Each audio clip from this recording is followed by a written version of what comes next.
In this week's installment of Double Feature, we have a week-old superhero slash comic book blockbuster, as well as a newly released dark comedy. And we continue to see how I handle my ever-growing mop of hair and this, whatever this thing is on my face. Spoiler alert, both are getting even more unruly than I'm used to. But after nearly 8 years of getting bad haircuts and or having to shave my head, and also my face, I'm not getting it cut for a long while, even as awkward as it feels at this stage. But anyway, let's focus on the films for this week.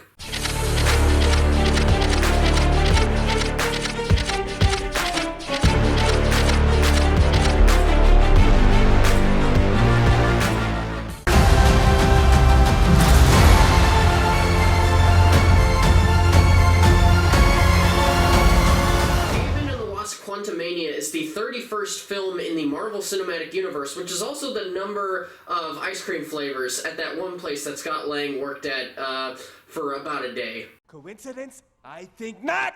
This film stars Paul Rudd once again as our favorite size-fluctuating superhero, Scott Lang. In this post-blip world, Scott is enjoying the good life of being the man famous from the events of the Avengers Endgame film.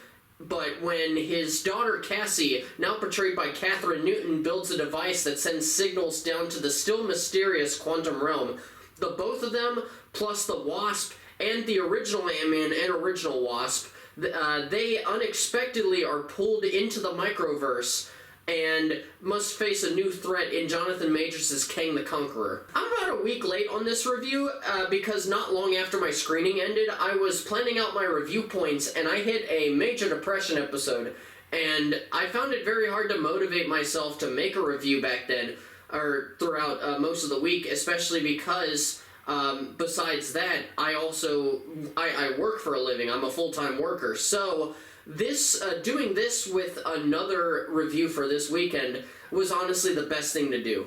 To preface this review, I will say that I love the first Ant-Man film very much as a smaller, low-stakes film in the MCU that is just one of those perfect examples of MCU films that play around with genres, as it is also a heist film.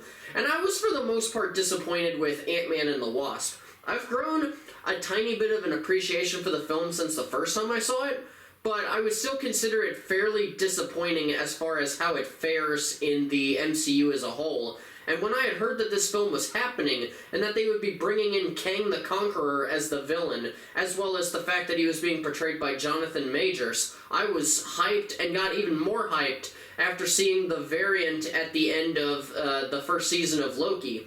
And the first trailer for this film hyped me up for the world because it just looked visually stunning, and like the MCU's sort of touch on a Star Wars-like story with how the world was being fleshed out and portrayed. Plus, the anchor to the trailer being the Elton John song Goodbye Yellow Brick Road was a big draw for me, especially because that's one of my favorite songs of all time. Though I will admit, as the marketing campaign went on, I did begin to look forward to it less, and I was worried that the MCU had truly started to lose its magic, especially since I was not overly fond of Phase 1, like most fans, and this was about to be the start of a new phase, Phase 5, where hopefully we would actually get answers to things, as well as just get a better understanding of the direction of the universe. Well, here's my thoughts on this film.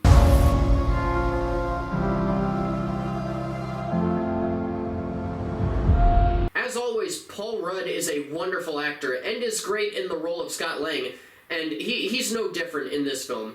And he gets a bit more to do in this film on an acting level because there are plenty of serious moments in the film, and for those of you who know, he also does very occasionally do some dramatic roles, but you don't really see him do too many, so the only showcase that we get of his dramatic chops is in his more comedic roles, when he gets like a scene or two to actually show them off.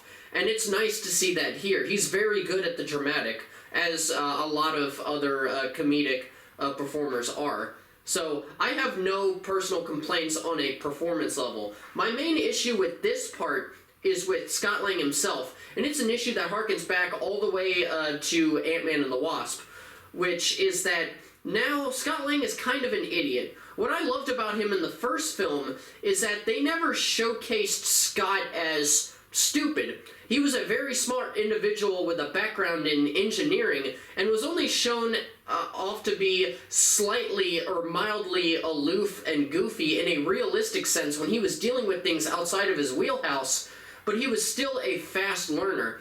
And in the Ant-Man and the Wasp film, he was showcased way more stupid, aloof, and it just never really sat right with me. And sadly, in Quantumania, they continue to do the exact same thing.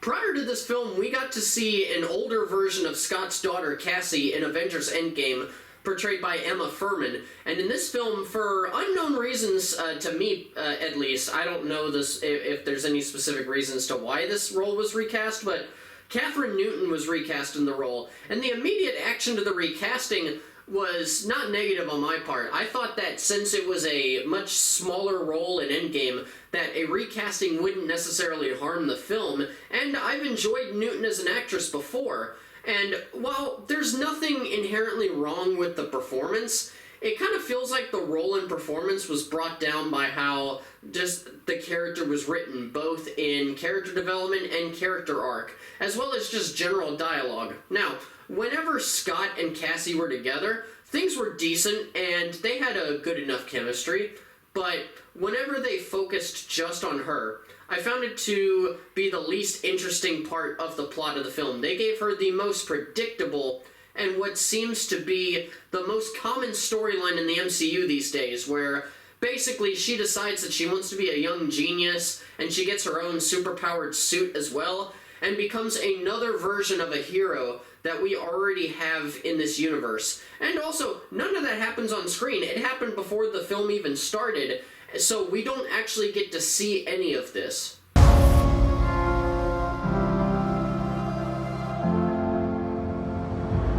This is probably going to be one of the shorter points, but the lack of Wasp as a character in this film, except as a third wheel to supporting characters, really made this feel like she had no place in the script and was only there because they had to make the film title have the Wasp in it just because the last one did.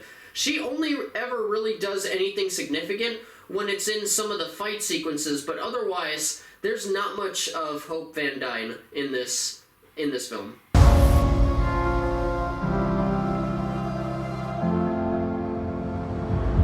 And the supporting characters that the Wasp is supporting in this film, as you could see from the trailers, are her parents, Michael Douglas and Michelle Pfeiffer as the original Ant-Man and the original Wasp. And they are fantastic as always. Janet definitely gets more development and focus as a character in this one, which is a nice addition since she was mostly a MacGuffin in Ant-Man and the Wasp.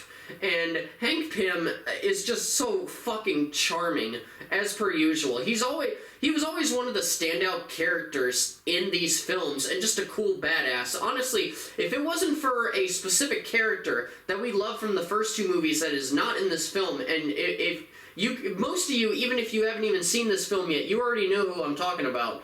Other than that person, Hank Pym is the standout of the Ant-Man films. And I have to say, there's one scene where he's just walking towards the camera and some shit is happening in the background, and I couldn't help but think of how badass the show What If made me realize that he was. I mean, the stuff in this movie has nothing to do with that episode, but it was still on my mind because, and I'll go ahead and go into spoilers since, or just for the What If episode that he was in, because that happened like a year ago. But it all involves the fact that the Avengers, before they're even formed, are being systematically killed. And you find out later that it's Hank Pym because he got screwed over by S.H.I.E.L.D. But basically, that episode showed just really how dangerous Hank Pym is. And anytime that I see him being a badass in any of these films, I'm going to appreciate it even more just because of that episode.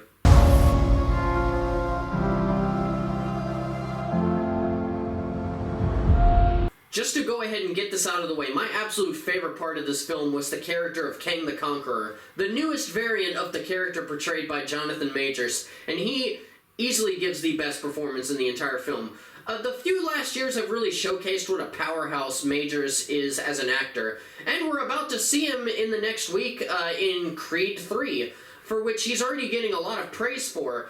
But he's also got another film that I believe it premiered at Sundance called Magazine Dreams that we're likely going to see at the end of the year, which is getting a lot of buzz for his performance in that, even potential Oscar buzz. He just has a magnetic presence in every film that I've seen him in, whether it was Devotion or not a film, but the HBO show Lovecraft Country that sadly got, for some reason, got canceled, and I don't understand why, because that was something special. And I don't think that the viewer numbers were down. Anyway, I'm starting to ramble.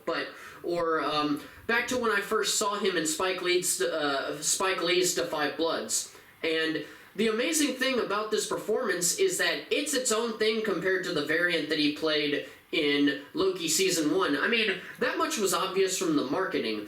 And this is definitely my favorite version of Kang thus far. And we know that there are going to be more just from the fact that they've touched on variants in the past just for him.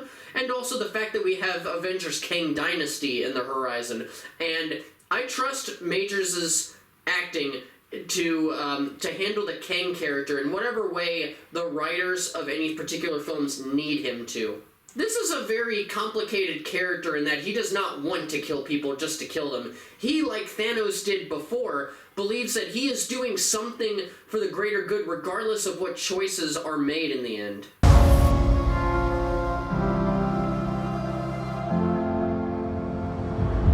One character that's finally introduced in the MCU is MODOK, the mechanized organism designed only for killing, which I've always loved that acronym. And this was one that I saw many people were a little worried about as far as how he would be portrayed. Like, even when there were the rumors coming around that he was going to show up, but we weren't exactly sure.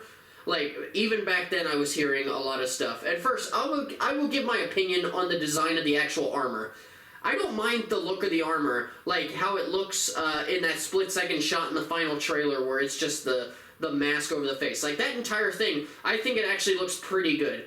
But it's when he doesn't have that helmet on that I lose all enjoyment for the look. The visual effects on the actual face are horrible, and it did not look like who it was supposed to look like. For both those reasons, it was very distracting every single time his face was on screen. But I could somewhat live with all of that if MODOK was well written. And my god, he is one of the worst secondary villains of the MCU in my opinion. He was a very annoying as a character, and his dialogue, especially when he's supposed to be funny, that never worked on me. I know that there's a final line that he says in the film that made a lot of people laugh. It even, I saw a lot of people laugh at my screening. I'm glad everybody thought that was funny, but honestly, I don't understand why. It was just very awkward for me. This character kind of felt like an afterthought at the end of the day, and that made me really sad, especially because of who the character is supposed to be and who he represents for the entire MCU, both in the past and maybe even going forward. It's just, I don't understand why this character is the way he is.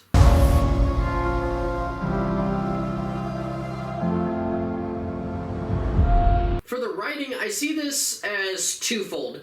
In this, I'm referring to both the story and then the actual script itself. For the story, two major issues stood out. First, you had an issue of having these notable characters in the story that really didn't amount to anything in that story. Now, you can argue that we should never assume that a role portrayed by a notable actor is big and important, but it's definitely easy to think that when you have talent like Bill Murray and William Jackson Harper being brought into the MCU in this film, and you think back to other MCU films where we had Anthony Hopkins as fucking Odin, or Robert Redford in Captain America Winter Soldier.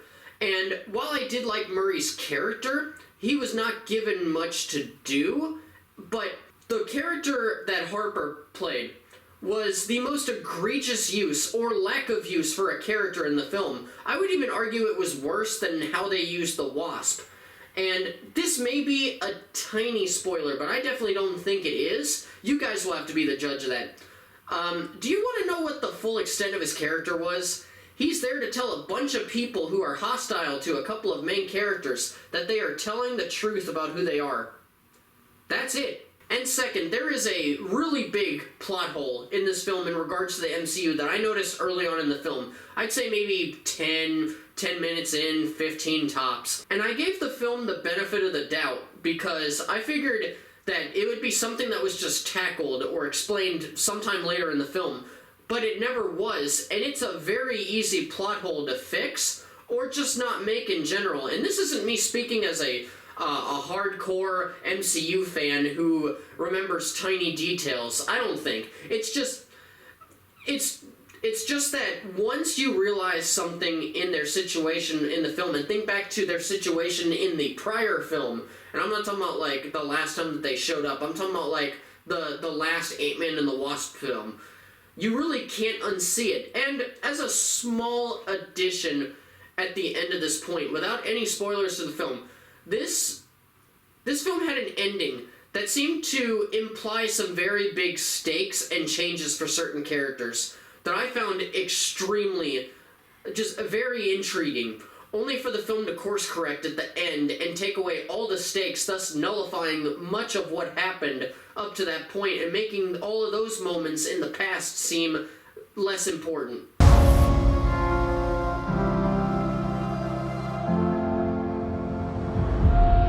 As I mentioned before, I went into this film thinking that it was going to be very visually stunning, whether it was because of the trailers or because of how the quantum realm had looked in previous films. And also just their track record for these kinds of like separate universes, whether it was in both Ant-Man films or the first Doctor Strange film, they were all visually interesting looking and they were just beautiful to look at, whether it was that visual interest or just color in general. But sadly in this film, it was honestly kind of boring to look at. And I hate using this term that I've heard from a lot of other people that they use for big blockbuster comic book movies like this. But it really was just a standard CGI fest with no substance.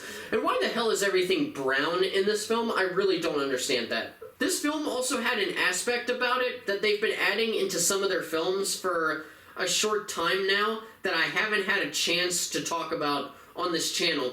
And that's the use of the volume, the stagecraft technology. For those of you not familiar with that name, this is the exact same set or kind of set that The Mandalorian uses, or that the Obi-Wan show used, where they use the Unreal gaming engine to easily project landscapes and settings onto screens, and they are touched up in post-production. They've already used the technology and sets a couple of times in different films, not just in the MCU, but for the MCU, notably the first time that they did it was for Thor: Love and Thunder. And if you utilize the tech in just the right way, it can pay off very well. Obviously, it worked out very well in The Mandalorian, and hell, it was even used a couple of times in the HBO show House of the Dragon, very well, to where you couldn't tell that they were even using the technology. But it can also be used incorrectly and make things feel cramped and small, when they really shouldn't feel like that, or maybe they just feel less real, or honestly, usually it's a mixture of both. But there are many scenes in this film that are obviously shot in the volume, and you can almost see where the set decoration ends and the actual screens start. And there's just this constant feeling watching this film for me of, I don't believe that there's anything past that tiny rocky hill right there, even though there obviously should be, or whatever equivalent saying I would have in my mind at that time. But I didn't believe that this world was real, which is something that the MCU was once very great at, and I'm not really getting that much these days. The last time that I actually felt that was with maybe Shang-Chi and the Legend of the Ten Rings.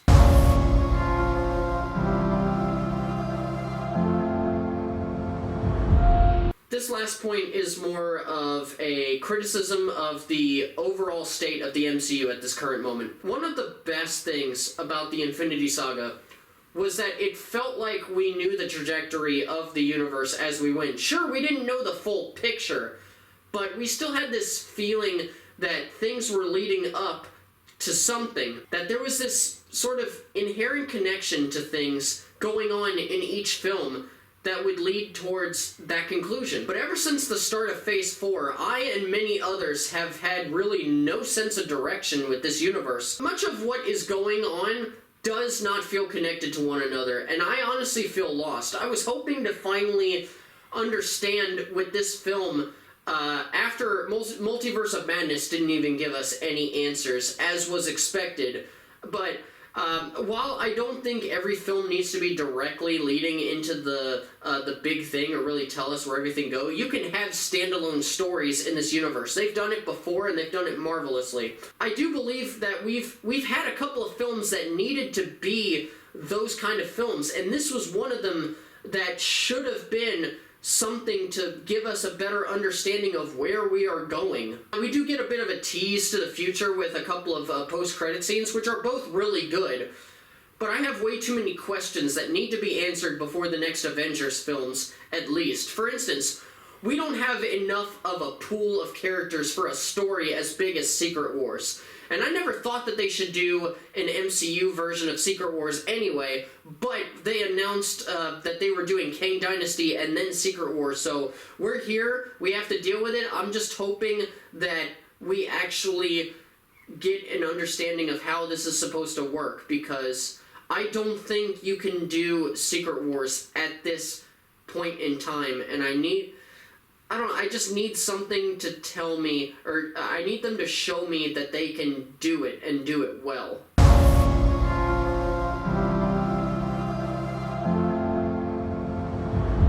But let's actually focus on the film itself with this outro.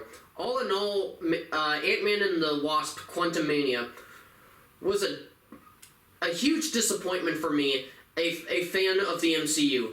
This feels like a definite bottom 3 film for me personally, and this makes me honestly feel like the magic of the MCU is gone, and I've been feeling that for some time. But I think that this movie is the one that actually makes me say it out loud, and it's actually kind of sad when I do say it out loud. But just as how magic can disappear quickly, it can always come back just as quickly. And I'm still holding out hope that Guardians of the Galaxy Volume 3 will be amazing. And after watching Ms. Marvel and WandaVision, I have a lot of hope and excitement for the Marvels. But then again, that's just me speaking as a diehard fan who has loved the Infinity Saga, and also really enjoyed a couple of things from Phase 4. But I am definitely starting to be worried about this multiverse saga. Cocaine Bear was directed by Elizabeth Banks and is inspired by the true story of a black bear in Georgia that consumed millions of dollars of cocaine that were dropped out of a plane over its forest.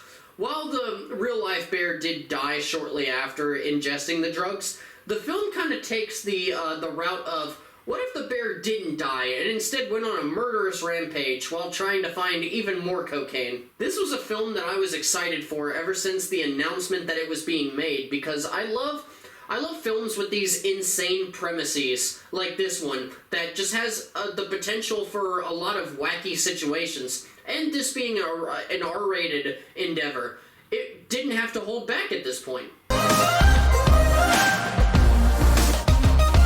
Easily the best part of this film is the titular character itself, the Cocaine Bear. Every time the bear was on screen was just when it was at its finest, with laughs and scares and just general fear. And sadly, this also meant the inverse.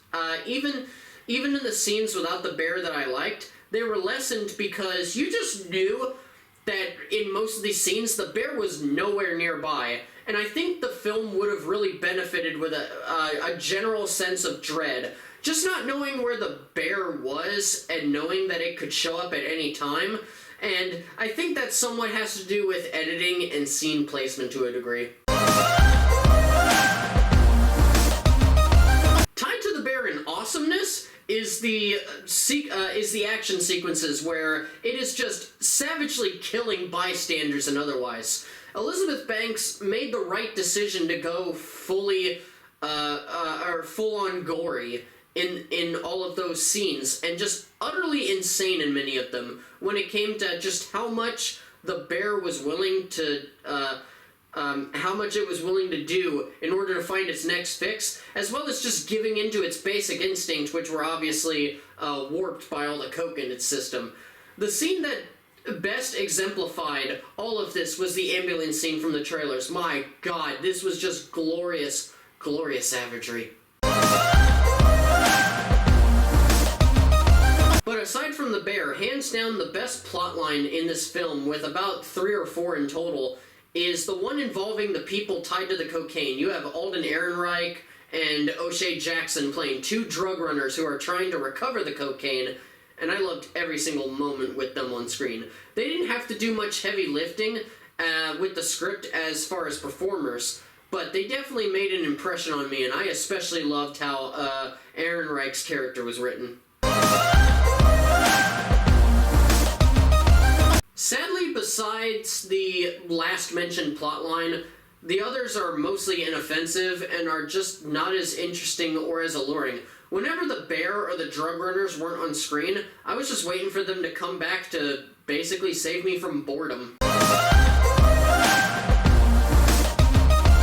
This one is a smaller pro, but I still wanted to add it. As far as any standout characters and performers, I would say the wonderful character actress Margot Martindale as the park ranger, and Christian Convery, I think is how you pronounce it, as the young boy Henry that we saw in a lot of the marketing, saying shit like, "That kind of thing stays with a man." As a film, Cocaine Bear was a definite fun time, although it wasn't as good as I thought it would be or hoped it would be.